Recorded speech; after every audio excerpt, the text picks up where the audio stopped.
Hi, and welcome to another day here at God's Promises. I'm Pastor Eric, and as we continue to look at the promises that God has made to us and His people and how He has kept them throughout time. Now, today is day 2, so if you haven't watched day 1, I would invite you to go do that. I might spoil it just a little bit if you keep watching. But otherwise, let's continue on. Little recap from yesterday. We talked about Adam and Eve, and we talked about how Adam and Eve fell into sin, how they were given a command to not eat from the tree of the knowledge of good and evil, and they did it. Now, usually when you and I do something wrong, we get punished right away, but God didn't punish Adam and Eve right away. No, instead He gave them a promise. He gave them a promise that He would send a Savior to defeat sin and death for them, because He knew that they couldn't do it on their own. And then we talked about how God sent that Savior, Jesus. Now, God had made promises to Abraham and David, and even made promises of where that Savior would be born. And He kept all of those in Jesus. Jesus came to save His people from His sins. And that's what we talked about yesterday. And today, we're going to look at how God promises to hear and answer our prayers. What is prayer? Maybe you've prayed before, maybe you've heard the word prayer before, but praying is us coming to God and talking to Him. It's a conversation. In prayer, maybe you have maybe you like to fold your hands and bow your head when you pray. Maybe you pray before bedtime or before meals, or maybe in the morning, or maybe you pray in church. All of these times we can come before God and talk to Him. We can thank Him for things. We can ask Him for things. Or maybe we can say, you know what, God, I'm sorry for what I did. And today we're going to talk about prayer and how it's very important for us in our lives. And in the Old Testament, there's a woman named Hannah that we're going to be talking about for a little bit. Now, Hannah was from a place called, and this is a mouthful, Ramathaim Ziphon. I apologize to all of the Hebrew scholars out there, but that's where she was from. Now, Hannah was from there, and she was married to a man, and she wasn't able to have a child. And there were other people in her life that were making her feel bad because they were able to have children and she wasn't. Now, Hannah trusted in the Lord, and Hannah would often worship God and go to God. Now we're going to read in 1 Samuel chapter 1 a little portion of how Hannah goes to God.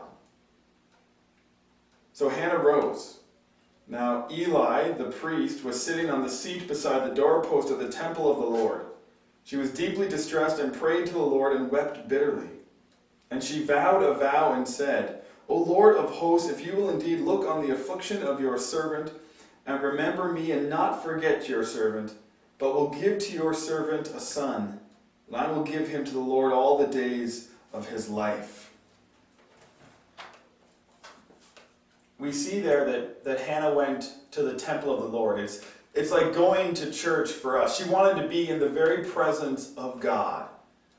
And it says she was distressed and she wept bitterly. Clearly this was something that meant a lot to her. And she made a promise to God as well. Her promise was, God, if you give me a son, then I promise, I vow, that I will give him to you, that he will serve you all the days of his life. What a thing for Hannah to do. She was in such distress that she prays for God to give her a child, and then promises that if she gets one, basically, at that time, she would give the child to the temple, to Eli, the priest that we heard mentioned there, to raise him and take care of him so that he would serve God. Now, time would go by for Hannah, but she still trusted that God would, as she put it, remember her and not forget her. We'll talk about those words in just a couple minutes because they're very important. So here, let's read just a little further down in 1 Samuel chapter 1. And the Lord remembered her, And in due time, Hannah conceived and bore a son. And she called his name Samuel, for she said, I have asked for him from the Lord. The very first part of that, and the Lord remembered her. When you and I remember something, usually it's something that we've forgotten. But here, that's not what the word means. It's used a couple times in the Old Testament where we'll read it in English as the Lord remembered.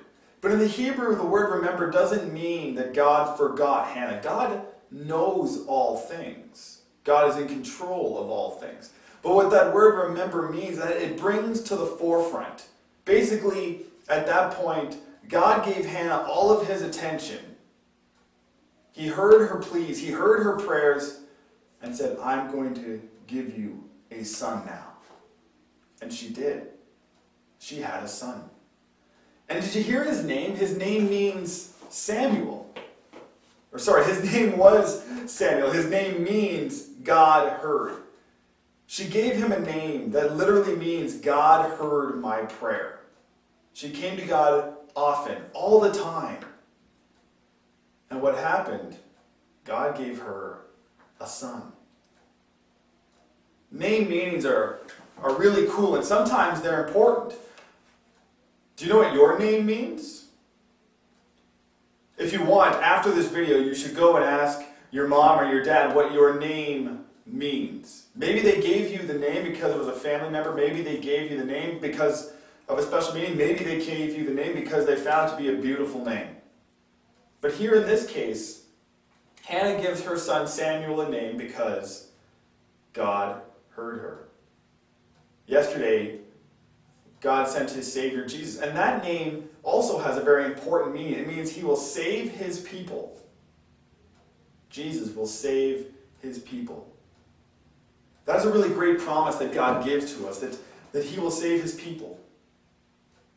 As we continue to look at prayer in our application lesson for today, I invite you to write down some thoughts on prayer. Think about what you can pray for, who you can pray for.